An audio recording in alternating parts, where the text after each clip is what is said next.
am really, really blessed to be born into a family that recognized Swami in 1943, in the late months of 1943, somewhere November, December of 1943, and became regular pilgrims to Prashanti. At that time, there was no Prashanti Nilayam, but regular pilgrims to Puttaparthi to see Swami, who was a young boy of 17 or so. And my aunt and my grand uncle, Sri Sheshagiri Rao, and his family, mainly his daughter Sundaramma and her family, started to go to Puttaparthi. They heard about Swami in 1944 when my cousin Sucharita went to visit her grandparents in Anantapur. So they were told that there is a young boy in Puttaparthi and he is a divine avatar. He seems to know everything about everybody, seems to cure people. So they came to hear about it. So they decided to go and visit Puttaparthi. Of course, Puttaparthi in those days was a very tiny village in the hamlet over there. And they all wondered how to go there. But Karnam Subbamma, whom we have all read about in Satyam Shivam Sundaram, she was related to these people. You can imagine there are no hotels and there is no place to stay unless you know someone in whose home you could stay. You could not really go in those days. So they all went. My cousin Sucharita, who was a young girl of 5 or 6 years, along with her paternal grandparents, went to Puttaparthi. And that was the start where Swami talked to her, told her, bring your mother Sundaramma, who is expecting a baby. You bring her to me when you go back. And this girl was still a young child who didn't know anything much about her mother expecting a baby and all that. But sure enough, as Swami had said, the mother had a baby boy. And Swami had said, you bring, I will give the name to that baby boy. So that is how their journey, first they heard about Swami in 1944. And they used to go after that quite often to Puttaparthi whenever they could, for Navaratri, for Dasara festival or whatever the festivals.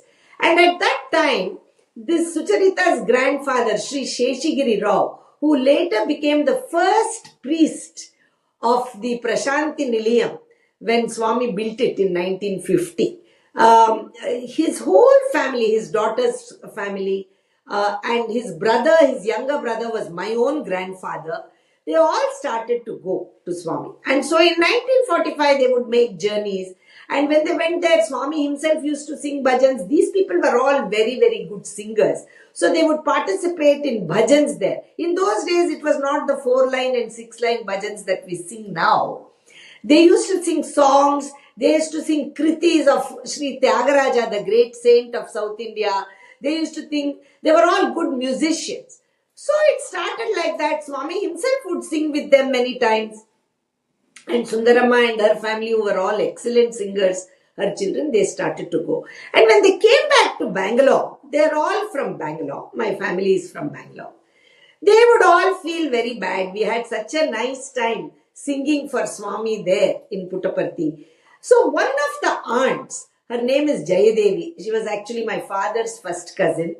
And she said, why don't we all start doing bhajans at home?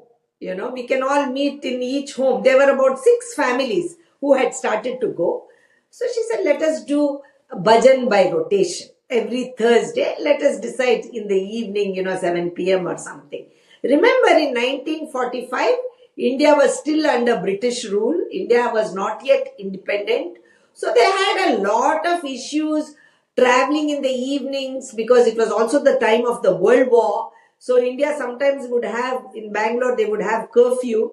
But given all those difficult circumstances, they decided by rotation to start doing the bhajans. Every Thursday evening, they would get together in one of the 6 families who started.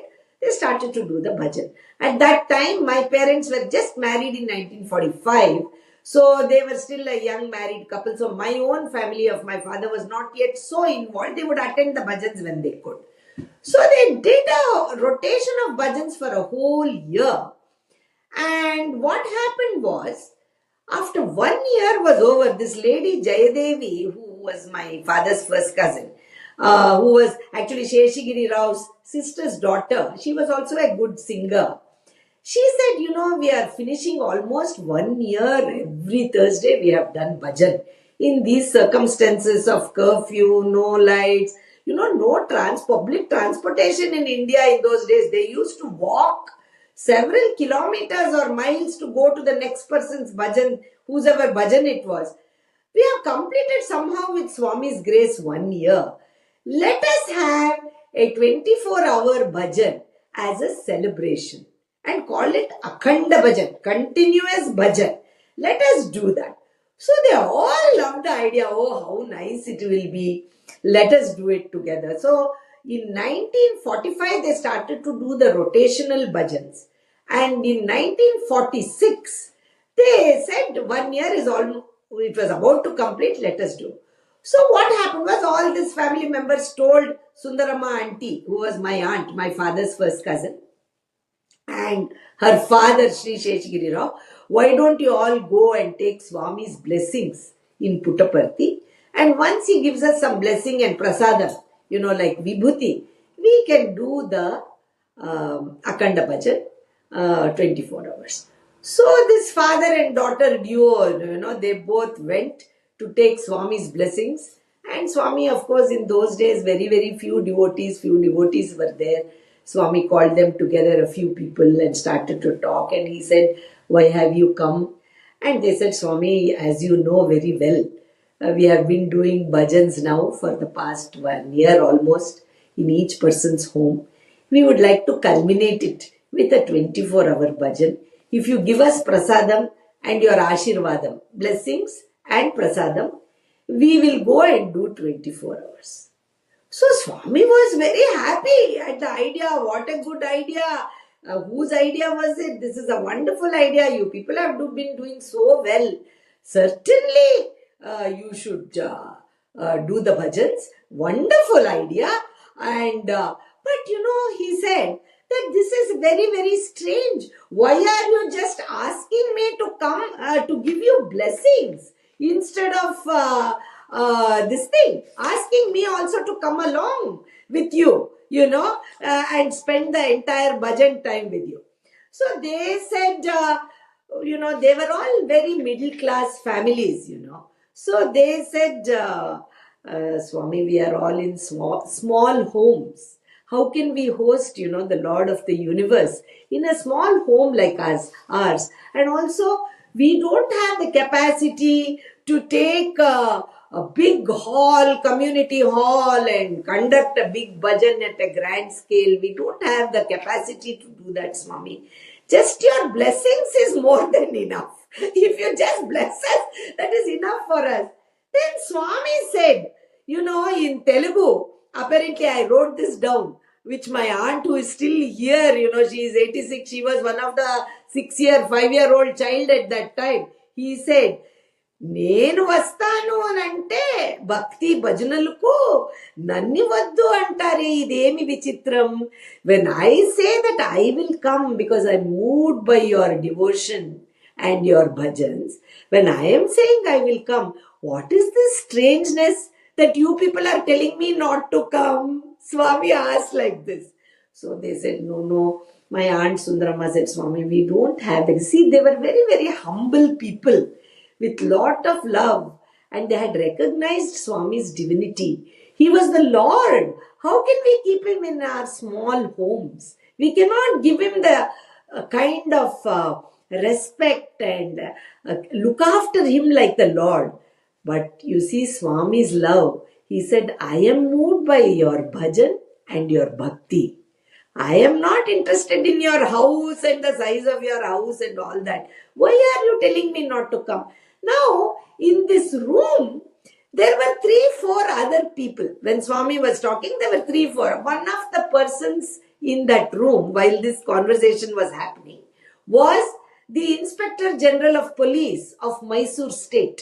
At that time, it was not called Karnataka State. It was Mysore State under the old regime. His name was Ranjot Singh. And Mr. Ranjot Singh was there in that interview room. Then there was another gentleman called Venkatappa.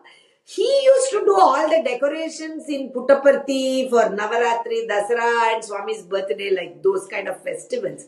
He was present, Mr. Ranjot Singh, Mr. Venkatappa, and then there was another lady called Ankamma. She was there. So all these people were there in the room, and they said that, what is this, Sundaramma? When Swami is saying that he will come, why are you people saying don't come? Why are you people saying don't come? When Swami himself is saying that he will come, why are you people saying don't come? So she said, look, you people don't understand my plight. We don't have the capacity to look after Swami. If Swami comes, many people will come. So many people will come. We don't have the capacity. We don't have the hall. How should we do? So you look at Swami's Leela. That Inspector General of Police, Mr. Ranjot Singh, said, because they said we don't have even a vehicle to take Swami back and forth to wherever. How can we entertain Swami and look after him? So Mr. Ranjot Singh said, don't worry. I have my police car, my police jeep. I will take Swami in my car. I will bring him and take him back. Then this lady called Ankama, she said, don't worry about the community hall near Magadi Road in Bangalore. For those people who are familiar with Bangalore, near Magadi Road, I have a community hall, a chowltry they call it, in India, where marriages are performed. I have a community hall. Our family hall is there.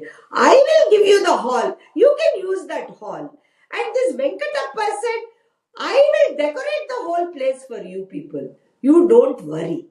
I will take care of the decorations.